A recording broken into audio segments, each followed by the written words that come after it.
This is a Sports Catastrophe production.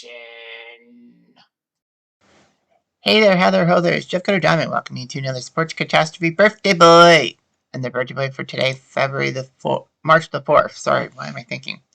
Regardless of that, March the 4th is a professional boxer who competed professionally from 1979 to 1992. And it's also an actor and sports commentator. He was the WBA lightweight champion for 3 years, and he looked pretty fantastic for himself. He's in the Boxing Hall of Fame since 2015. He's 63 years old. His name is Boom Boom Mancini, or Ray Mancini. Mancini was born in Youngstown, Ohio, and boxing was a prominent role in his family. His father, Lenny, was a top-ranked contender during the 1940s.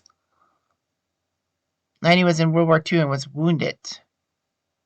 He couldn't fulfill his potential and all of that. So Lenny inspired Ray to develop his boxing skills and encouraged him to train at a gym where he was quite young. So anyway, as a professional, he made his debut in 1979 KOing Phil Bowen. He was a regular on their sports programming because of his whirlwind punching style. And he looked pretty good.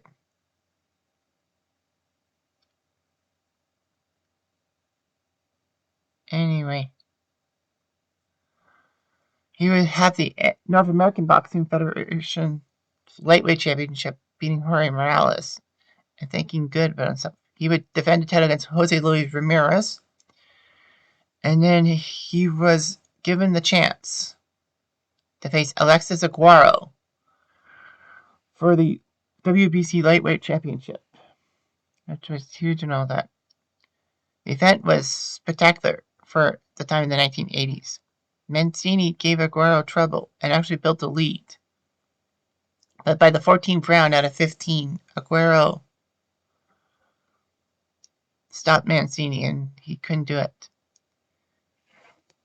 Mancini would get his match, would get another lightweight championship opportunity, and he would face off against Arturo Frias for the WBA lightweight belt in the Aladdin. 15 seconds into the fight, Mancini was bleeding from his eyebrow. However, Mancini would recover and drop Frias in the center of the ring with massive compensation. Mancini would beat up on Frias and force the referee to stop the fight at 2:54 in the first round. So, Boo Boo Mancini was the champion. A giant champion at that. So he got his father the belt that he always wanted. Regardless, Mancini's first title defense went smoothly with a KO. Unfortunately, though, Boo Boo Mancini's career would be only defined by one match, and that was November 13th, 1982, when he, at the parking lot of Caesar's Palace in Las Vegas, would fight 27-year-old South Korean challenger Duk-Koo Kim. Kim actually was heavier than the 135-pound weight limit. It had to lose several pounds to make it and all that. So it was a huge fight. The title bout would be televised live on CBS Sports Saturday Spectacular. And Mancini and Kim were battling tooth and nail. Mancini would TKO Duk-Koo Kim and get his title. To keep his title. Unfortunately, though, after the fight had ended, Kim collapsed and fell into a coma, dying 4 days later. The week after his death, Sports Illustrated would put on the cover, "Tragedy in the Ring." He went to the funeral in South Korea and had some depression afterwards. And of course, people would approach him and say if he killed Duk-Koo Kim. He blamed himself for Kim's death and all that. Kim's mother actually killed herself 3 months after the fight, and the bout's referee killed himself in July 1983, which was not really the best move in the world. But yeah, I think the referee blamed himself for not stopping the fight soon enough. and all that. So there would be some major moves. The World Boxing Council, WBC, would actually their title bouts would go from 15 rounds to 12 rounds. The WBO, WBA, and the IBF would follow suit by the end of the 80s. Once he put boxing gloves back on, Mancini wanted to fix things.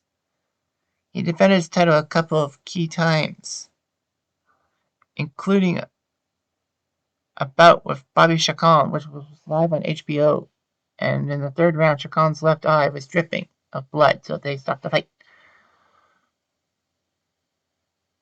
Mancini would fight in Buffalo against the man from Africa, Livingstone Bramble, and shockingly lost the fight. All that. He had 71 stitches around one eye, and he had to stay at a hospital. Mancini wanted to try to get back into the ring to regain his world title. He had a rematch with Bramble, but ended up losing his fight on the scorecards. In 1989, he would fight Macho Camacho and lost in a split decision, and then one final fight against Craig Hagan in April 1992. He was stopped in the 7th round. A made-for-TV movie was made after Mancini, and he actually kept a lot of his purse money, which had him a broad range of interest in retirement. Mancini owns 2 movie production companies and was in several fights and all that, several films and all that. He actually produced the movie Youngstown Still Standing in 2010, which had great people from the world of sports and otherwise talking about Youngstown and all that, which included Jay Williams, Kelly Pavlik, Jim Cummings, and Ed O'Neill, Al Bundy himself. Mancini has a son also named Ray and all that. Mancini actually holds a purple belt in Brazilian Jiu-Jitsu and was an analyst for Celebrity Boxing on Fox. Warren Zevon, the man, Werewolves of London fame, included a song about Mancini called Boom Boom Mancini on his 1987 album.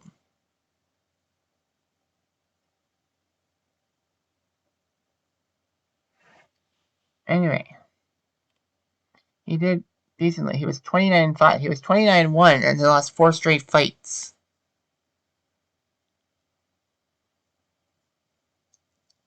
To end his career. Which wasn't the best of times, but, it is what it is. Yeah, except for his fights against Aguero, Bramble, Camacho, and Hagan, that he never lost. So Boo Boo Mancini is an icon. Take away that one bloody fight against Kim, and, he was a very good boxer. A lot of people will recognize Mancini for the fight against Kim, but it is what it is. Anyhow, I'm Jeff Diamond.